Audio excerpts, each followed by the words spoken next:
Om Shanti. Good morning. साकार मुरली 22 मई 2023। बाबा का मीठा मीठा लेटर हम मीठे मीठे बच्चों के मीठे मंथन के लिए। मंथन शुरू करने से पहले ज्ञान सूर्य शिव बाबा की लाइट और माइट किरणों के नीचे बैठ जाते हैं और अनुभव करते हैं कि मैं लाइट और माइट से संपन्न आत्मा हूं। आज की मुरली को हम अगर दो शब्दों में जोड़ें तो बाबा ने बड़ी सुंदर रीत से व्याख्या की है। सगे बच्चे और लगे बच्चे।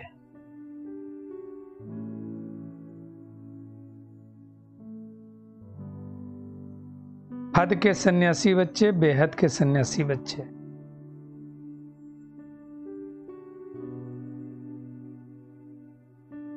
परमार्थ वाले बच्चे,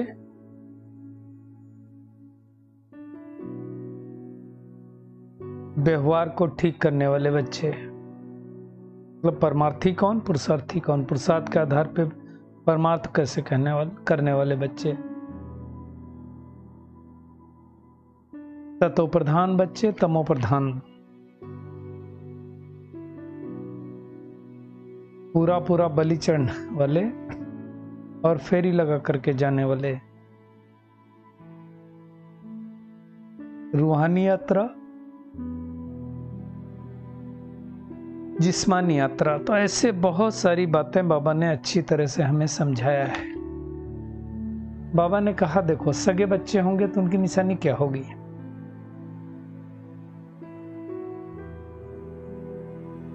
यानी वो क्या करेंगे, पूरा संन्यास करेंगे, पवित्रता की प्रतिज्ञा करेंगे, बाबा की पूरा मदद करेंगे, बाबा जो कहेगा वो करेंगे।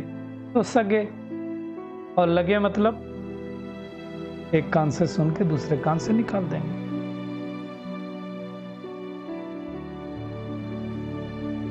देखिए, आज बाबा ने बहुत खास बात बताई, हम सबको ध्यान देना है कि भगवान दुनिया में गायन है भगवान का, परमात्मा का, गॉड का, अल्लाह का, तो फुल रहम दिल है। देखो, एक तो क्या है, हम 63 जन्मों से तो उसकी हमने बड़ी ग्लानि की, सर्वव्यापी कह दिया, तो भी पहली वो रहम दिल पना दिखा करके हमें अपना बच्चा बनाता है। लेकिन उसका बनने के बाद बहुत सारे उसको छोड़ देते हैं हाथ। अब हाथ छोड़ने के बाद फिर से अगर उसको महसूस होता है कि मैंने कोई गलती की, भूल का एहसास होता है, तो भगवान फिर से उसे शरण में ले लेता है। कहता है फिर से ट्रायल करो, फिर से अवगुणों को निकालो, फिर से गुणवान बनो। इस बात से लेकर के बाबा रहमदिल। नहीं तो दुनिया में आपने देखा होगा कि एक बारी कोई किसी का हाथ छोड़ दे तो दोबारा उसको शरण देता नहीं। ये एक भगवान के अंदर ये रहमदिलपना है जो भगवान आकर के हमें पुनः शरण में लेता है। ऐसे कितने बच्चे हैं जो बाबा का हाथ छोड़ देते, बहुत दिनों बाद फिर से आते हैं। बाबा ने कहा देखो, तुम बच्चे गोप गोपियां हो। सतयुग में होंगे क्या गोप गोपियां? नहीं, गोप गोपियां संगम युग पर ही होते हैं। जिसको बाबा ने कहा गोपी बल्लभ, कौन है? शिव बाबा, उनके बच्चे है ना। और हम बच्चों ने ही पुकारा बाबा आ जाओ आ जाओ, तो भगवान 5000 वर्षों के बाद आया है। आके क्या करता है? मुरली चलाता है ना। काठ की मुरली नहीं, काठ वाली मुरली तो श्री कृष्ण के पास होगी। किस आत्मा में आता है? वही श्री कृष्ण जो सतयुग में 16 कला था, फिर 14 हुआ, फिर 8 हुआ, फिर कला विहीन हुआ, लगभग थोड़ी एक आध कला शायद बची होगी। फिर परमात्मा उसी तन में आकर के मुरली चलाता है। इसलिए लोग बोलते हैं श्री कृष्ण ने मुरली बजाई। ठीक है, रास लीला करते होंगे तो मुरली होगी, परंतु ज्ञान मुरली से बाबा ने बचाई है ना। तो बाबा ने कहा मेजोरिटी पढ़ने वाले लोग कौन आते हैं? गरीब। बड़े नहीं आते। बाबा ने कहा कई बार गरीब भी एमपी एमएलए बन जाते हैं, आजकल तो रिजर्वेशन कोटा है, किसी को टिकट मिल गया तो बन जाएगा, परंतु उनको बड़े लफड़े रहते हैं, धन का नशा रहता है, फुर्सत भी नहीं होती, बलि चढ़ना पड़ता है ना तन मन धन से ही, तो हर कोई नहीं बन सकता है ना। बाबा ने कहा ना साहूकारों को देने में क्या होता है? हृदय विदीर्ण होता है, मतलब दुख होता है,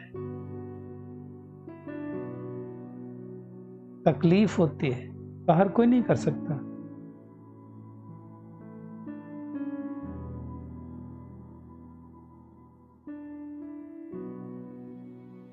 तो बाबा का बने तो फिर हमें ये रहना चाहिए मेरा तो एक शिव बाबा, दूसरा ना कोई। याद रहना चाहिए कि अब हम सब वापस अपने घर जाते हैं।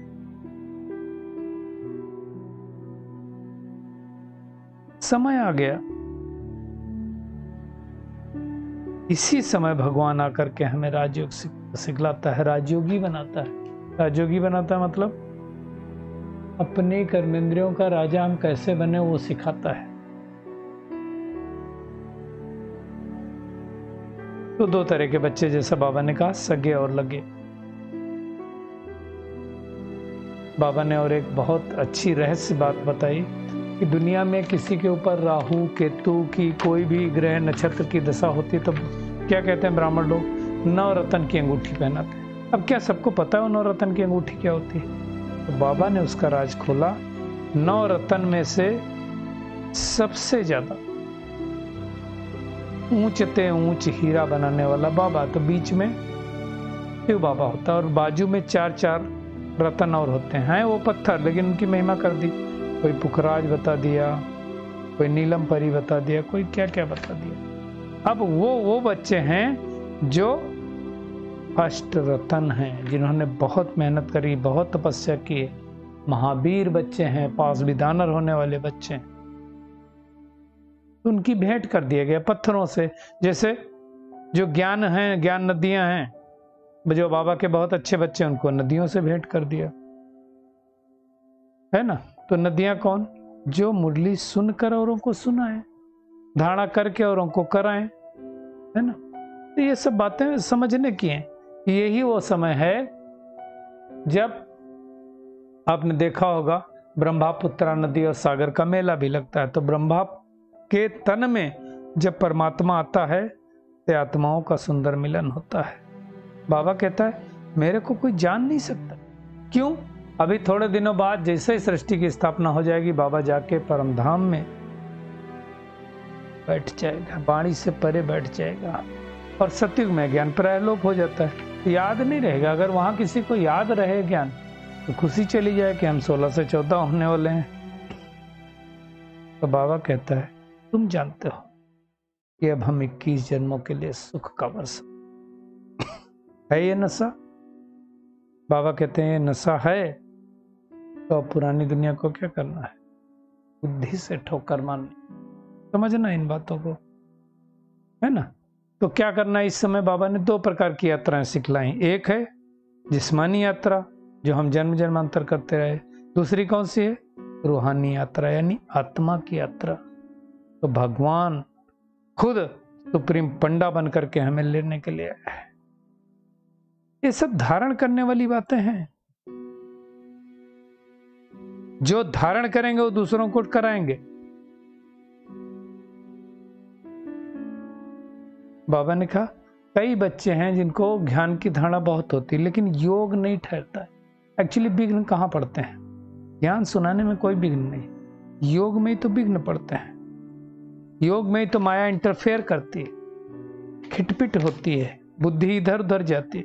तो अब बाबा कहता है तुम अपनी बुद्धि को क्या करो? लगाओ, मेहनत करो, बैठो, बैठ के योग करो। देखो 10 मिनट तक हमारा बुद्धि योग लगता कि नहीं लगता है। बाबा ने आज और एक रहस्य खोला कि जिन्होंने पढ़ाई की है, मतलब ज्ञान लिया, बाबा की मुरली रेगुलर सुन रहे हैं, अमृत बेला कर रहे हैं, नुमा शाम कर रहे हैं, उस सतयुग में जरूर आएंगे। हाँ, क्यों? क्योंकि ज्ञान का तो कभी विनाश नहीं होता, यह विनाशी है। पद पोजीशन अलग अलग हो सकता है, तो अभी क्या करना? बाबा ने कहा अवगुण को निकाल, गुणवान बनना चाहिए, बनना चाहिए और बनाना चाहिए। भगवान कभी किसी को मना नहीं कर सकता, दुश्मन नहीं हो सकता। इसलिए बाबा क्या कहेगा? बच्चे सुखी रहो। भले छोड़ के हाथ चले गए तो भी बाबा वापस आएंगे, तो क्या करेगा? ले लेगा। कहां जाएंगे बच्चे? बाबा कहता हट्टी तो एक ही है। तो अब बाबा कहता है तुम उस बाप को भूल जाते हो जिसने हीरे जैसा जन्म दिया। लौकिक बाप को कभी नहीं भूलते हो, तो इस पार लौकिक बाप को भी नहीं भूलना। भूलेंगे तो वर्षा कैसे मिलेगा? ये सब समझना है ना। बाबा ने कहा देखो देवताएं पवित्र होते हैं तो सब लोग उनको माथा टेकते हैं, तो हमारे को अपने दिल दर्पण में देखना चाहिए, कोई भूत तो नहीं, कोई अवगुण तो नहीं। कल भी कहा था बाबा ने, ज्ञान के आईने में देखो, चेकिंग करनी चाहिए, है ना। अपने को लायक बनाना है ना? सबसे ऊंचा शिव बाबा, फिर ब्रह्मा विष्णु शंकर, लेकिन इन सब को बनाने वाला कौन? शिव बाबा। तो सारी महिमा उस एक पिता की, इसलिए हमें क्या करना? उस पिता को याद करना, क्योंकि वो पिता ही सारी सृष्टि को स्वर्ग बनाता है। तो क्या करेंगे? होमवर्क क्या है? एक तो सगा बच्चा बनना है, और सगा बच्चा बनने के लिए बाबा पर तन मन धन सहित पूरा बलि प्योरीफाई करना है अपने को। अपने दर्पण में देखना है कि हमारे अंदर कमी कमजोरियां निकली हैं, और बाबा जो मुरली सुनाता है उसको सुनकर धारण कर फिर औरों को सुनाना है। आज का बाबा का वरदान है, परमार्थ के आधार पर व्यवहार को सहज बनाने वाले भाग्यवान आत्मा भव। बाबा कहता है आधा कल व्यवहार में, भक्ति में, धर्म के क्षेत्र में, सब में मेहनत की, खूब मेहनत करते आए हम द्वापर युग से। अभी मेहनत से बाबा ने कहा छूट गए, अभी हम कोई धक्का नहीं खाते, अभी व्यवहार भी परमार्थ के आधार पर सहज हो गया, क्योंकि पता चल गया कैसा व्यवहार करना। बाबा ने कहा निमित्त मात्र कर रहे हो, निमित्त मात्र करने वाले को सदा सहज अनुभव होगा। बाबा ने कहा व्यवहार नहीं लेकिन खेल लगेगा, माया का तूफान नहीं लेकिन ड्रामा अनुसार क्या सोचेंगे? कोई परिस्थिति आएगी तो ये लगेगा हमें आगे बढ़ने का तोहफा मिला है, तो मेहनत से छूट जाएंगे। बाबा ने कहा ऐसे मेहनत से अपने को बचाने वाली श्रेष्ठ भाग्यवान आत्मा हूँ, इसी स्मृति में रहना है। तो सारा दिन क्या करेंगे? मैं श्रेष्ठ भाग्यवान आत्मा हूँ, इस स्मृति। स्लोगन है जीवन में मधुरता का गुण धारण करना ही महानता है। महान बनना तो क्या करना है? मधुर बनना पड़ेगा उसमें। चलिए परमात्मा किरणों के और महसूस, मैं परमात्मा पर तन मन धन से बलि चढ़ने वाली,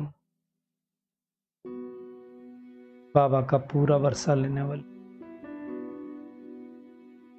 बाबा का मददगार सगा बच्चा, अपने दिल दर्पण में अपनी कमी कमजोरियों को निकालकर गुणवान बनने वाली, बाबा की मुरली सुनकर औरों को सुनाने वाली, फोटो में कोई आत्मा, अपने परमार्थ के द्वारा अपने व्यवहार को सहज बनाने वाली भाग्यवान आत्मा।